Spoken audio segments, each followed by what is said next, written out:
Hello guys, welcome to my channel for drawing art. Thanks for supporting. I hope my drawings will be useful to you and my videos will be useful. Thanks again. Follow the video to the end. I will today explain how to use materials of drawing and what materials I should use in my first drawing, okay, as a beginner. أهلا وسهلا بكم في قناة سارة مختار لتعليم الرسم مجانا.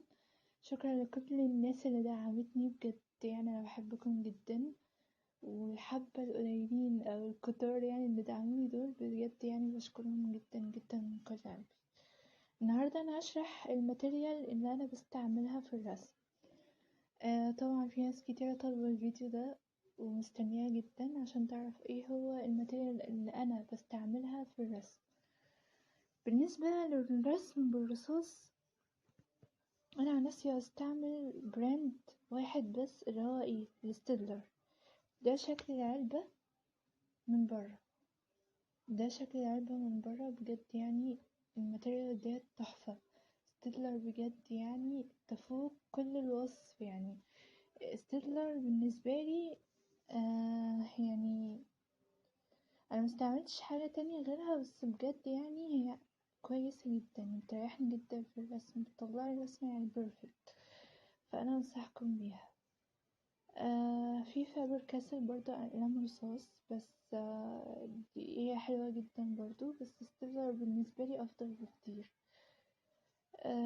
فآخر رسمة رسمتها اللي هي رسمة البنوتة الصغيرة دي، في ناس سألتني وتقولي هو ايه القلم ده، القلم الأبيض ده شايفينه؟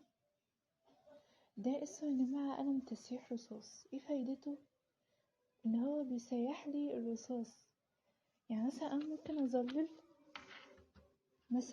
ممكن اظلل، يبان قدامي ان الرسمة مثلا مشخبطة او كده، بس انا ممكن اسيحها بالقلم ده بحيث ان هو مثلا ما يبانش اي شخبطة، بيدمجلي الرصاص. وكمان ميزته ان هو مش بيعلم في الورقة زي القلم الرصاص، بيبقى فيه شوية كده رصاص موجود فيه، بحيث ان انا ممكن اكمل تظليل بيه من غير ما استعمل القلم الرصاص. تمام كده واضحة بجد. يعني هو مفيد جدا جدا. ممكن استعمل بداله قطن او منديل بدل ما اجيبه، بس يعني هو يفضل ان انت تجيبه. في حاجة كمان انا عايزة اوضحها، ان مش الماتيريال هي اللي هتعمل مني فنان. انا في بدايتي كنت بستعمل حاجات بسيطة جدا، اقلام الرصاص العادية وكراسات رسم عادية، ما كنتش بجد يعني ما كانش عندي ماتيريال اللي هي الجامدة اوي دي. ودلوقتي انا من بعد ما اتطورت وبقيت ببيع بورتريهات والكلام ده وشغل هاند ميد، ابتديت ان انا اجيب ماتيريال. فانا في الاول ممكن استعمل ماتيريال قليلة، ممكن الماتيريال القليلة دي اطلع احلى حاجة واحسن حاجة. تمام، ده بالنسبة لأقلام الرصاص.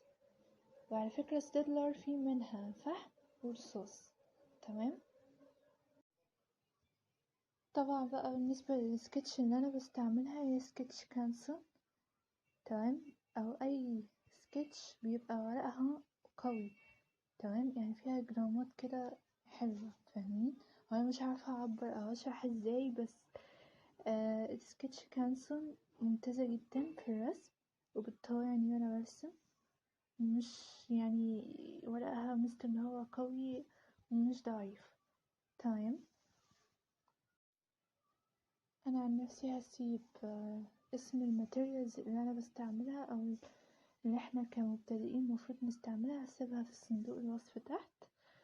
تمام، وهسيب لينك الاكونت بتاعي تحت في الديسكريبشن بوكس، علشان اي حد عنده استفسار او اي حد يحتاج اي حاجة يا جماعة يكلمني وفورا انا هرد عليه. تمام، انا عامله التشانل دي عشان ادعم كل الرسامين اللي هم عايزين دعم. تمام، لان انا في بدايتي محدش كان بيدعمني خالص، فانا حابه ان انا ادعمكم وتدعموني ونساعد بعض ونشجع المواهب. تاني نقطة حابة أوضحها ليكم يا جماعة، إن أنا لما أجي أشتري ماتيريال، طبعا بقى الماتيريال أكيد هتبقى غالية وكل حاجة، بس لازم أتأكد إن هي أصلية، لأنها لو مش أصلية يبقى أنا كده صرفت فلوس على الفاضي. فلازم أتأكد إن هي أصلية، يعني الستيلر لازم أتأكد إن العلامة بتاعتها أصلية 100%. تمام. بالنسبة لألوان الخشب، أنا بستعمل ألوان الخشب فابر كاسل، ودي من أفضل الماركات، بس أفضل ماركة عالميا بجد يعني البريزما كلر. بريزما كلر حلوة جدا، بس أنا كواحد as a beginner بستعمل ألوان فابر كاسل اللي هي 12 لون، يعني كبداية كده في الرسم، وإن أنا أقدر من الماتيريال اللي هي 12 لون دي أقدر أعمل أحلى لوحة وأحلى بورتريه. زي ما قلت قبل كده، أنا الماتيريال مش بتعمل فنان، الماتيريال مش بتعمل فنان. The material I use is Stellar pencils, 4 pencils at Shariku, and that pen is called Merja pen for pencil shadows. For example, I should make shadows like this.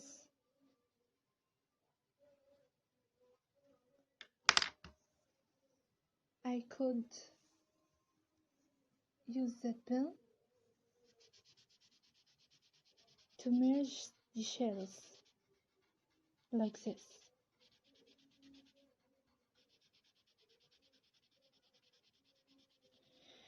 And the alternative to it is we can use handkerchief and cotton. Now the colors that I use is Faber-Castell. It's so good and the best brand, but there's another brand that is very perfect, like Prismacolors. It's not in Egypt. Prismacolor is not in Egypt, but we have Faber-Castell.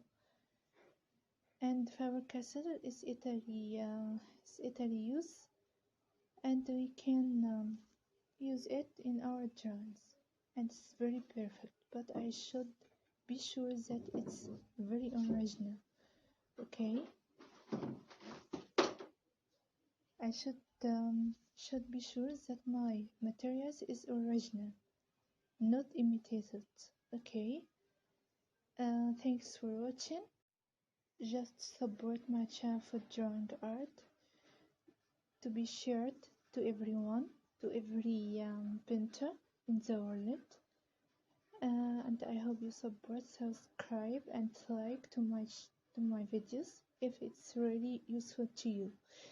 Thanks for your supporting.